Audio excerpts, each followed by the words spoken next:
Hello, आज आपका फिर से स्वागत है मेरे यूट्यूब चैनल में।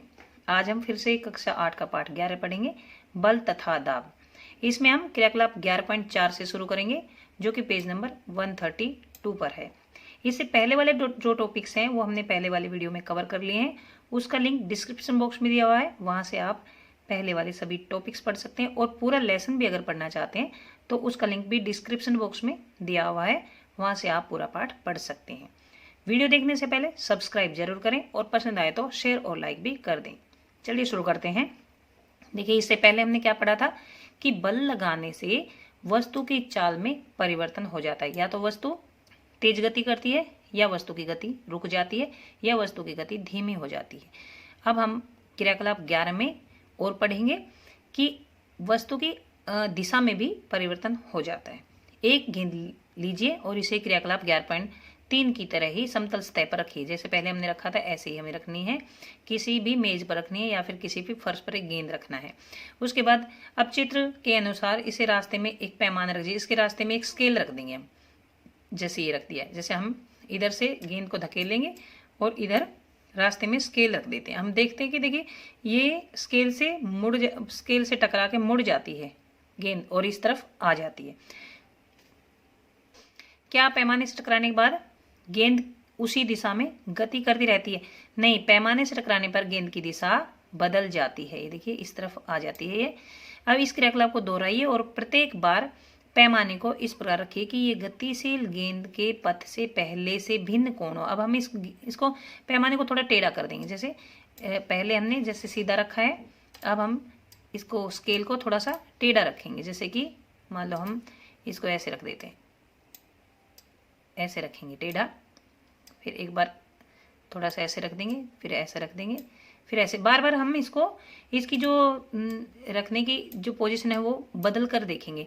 तो हम देखेंगे कि गेंद भी अपनी दिशा में परिवर्तन करती है। हर बार गेंद इसी तरह से नहीं जाती। जैसे अब ये ऐसे गई है, हर बार हमें जो हमने स्केल की दिशा बदली है तो गेंद की दिशा में जो परिवर्तन होता है उसे नोट करना है। किसी समतल सतह पर गेंद को धक्का देकर गतिशील करना, यह है। और इसके बाद जो इसमें स्केल लगा के जो पोजीशन होती है टकराने के बाद गेंद की, तो वो दिशा में जो परिवर्तन होता है वह स्थिति इसमें दिखाई गई है। इसके बाद आते हैं, अब कुछ और उदाहरणों पर विचार करते हैं। वॉलीबॉल के खेल में खिलाड़ी प्राय विजयी चाल बनाने के लिए गतिशील गेंद को धकेल कर अपनी टीम के साथियों के पास पहुंचा देता है। वॉलीबॉल का खेल आपने देखा होगा, उसमें खिलाड़ी गेंद को धक्का देकर अपने ही खिलाड़ियों के पास पहुंचाता है। कभी कभी जोर से प्रहार करके गेंद को मैदान के दूसरी ओर पहुंचा दिया जाता है। क्रिकेट के बल्लेबाज बल्ले से गेंद पर बल लगाकर अपना शॉट खेलते हैं। क्या इन स्थितियों में गेंद की गति की दिशा में कोई परिवर्तन होता है? देखिए, जब बैट से बॉल को मारते हैं तो जो गेंद है उसकी दिशा में परिवर्तन होता है। इसी प्रकार से वॉलीबॉल के जो प्लेयर्स होते हैं वे भी वॉलीबॉल को अगर फेंकते हैं तो उसकी वॉलीबॉल की दिशा में भी परिवर्तन होता है।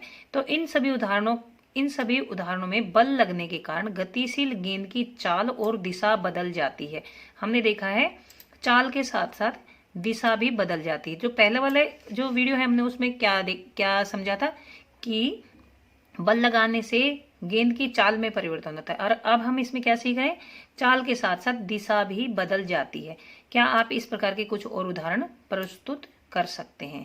तो देखिए इस प्रकार के हम बहुत सारे उदाहरण देते हैं। जैसे मान लो हम गेंद खेलते हैं आपस में, तो एक बार हमने मार तो दूसरी तरफ चलेगी और दूसरी तरफ से फिर हमारा साथी गेंद को मारता है तो हमारी तरफ आ जाती है। इसी प्रकार से जो बैडमिंटन खेलते हैं उसमें भी बल लगता है तो उसी से जो चिड़ी होती है उसकी दिशा बदल जाती है। जो रैकेट से हम उसको शटल को मारते हैं तो उसकी दिशा बदल जाती है। तो इससे क्या निष्कर्ष निकलता है, किसी वस्तु की चाल अथवा उसकी गति की दिशा अथवा दोनों में होने वाले परिवर्तन को इस गति की अवस्था में परिवर्तन द्वारा व्यक्त किया जाता है। तो इसको हम क्या कहते हैं, किसी वस्तु की चाल बदल गई है या उसकी गति की दिशा बदल गई है।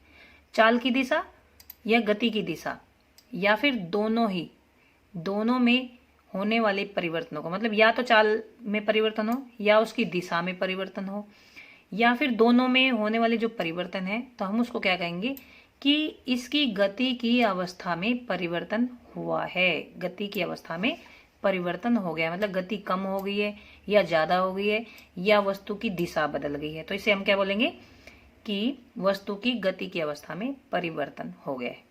तो बल द्वारा किसी वस्तु की गति की अवस्था में परिवर्तन लाया जा सकता है। गति की अवस्था का मतलब आप समझ गए होंगे, या तो वस्तु की गति बदले या फिर उसकी दिशा बदले या दोनों बदल जाएं। तो हम बोलेंगे गति की अवस्था में परिवर्तन किसी भी बल लगाने से लाया जा सकता है। गति की अवस्था, किसी वस्तु की गति की अवस्था का वर्णन इसकी चाल तथा गति की दिशा से किया जाता है। विराम अवस्था को शून्य चाल की अवस्था माना जाता है। विराम अवस्था मतलब कोई वस्तु रखी है या कोई भी उसमें गति नहीं है तो उसको बोलेंगे विराम अवस्था। कोई वस्तु विराम अवस्था में अथवा गतिशील में हो सकती है, दोनों ही इसकी गति की अवस्थाएं होती हैं। विराम अवस्था को भी गति की अवस्था बोल सकते हैं क्योंकि वो शून्य चाल की अवस्था माना जाता है। इसका यह अर्थ है कि बल लगने पर सदैव ही किसी वस्तु की गति की अवस्था में परिवर्तन होगा। क्या बल लगाने से हमेशा ही वस्तु की जो अवस्था है, गति की अवस्था बदल जाती है? बल लगाने से हमेशा ही किसी वस्तु की गति की अवस्था में परिवर्तन होगा या नहीं? आइए पता करते हैं। यह हमारा सामान्य अनुभव है कि अनेक बार बल लगाने पर भी वस्तु की गति की अवस्था में परिवर्तन नहीं होता है। कई बार हम देखते हैं बहुत बल लगाते हैं फिर भी उसकी कोई भी वस्तु उसकी गति की अवस्था में परिवर्तन नहीं होता है। जैसे कि मान लो एक दीवार है, उसको धक्का लगाओ तो दीवार तो गिरेगी तो नहीं, तो इसका मतलब क्या हुआ कि वस्तु की गति की अवस्था में परिवर्तन नहीं हुआ। या फिर उदाहरण के लिए एक भारी संदूक है जो बहुत ही ज्यादा भारी है, आपके द्वारा अधिकतम बल लगाए जाने पर भी गति नहीं करती।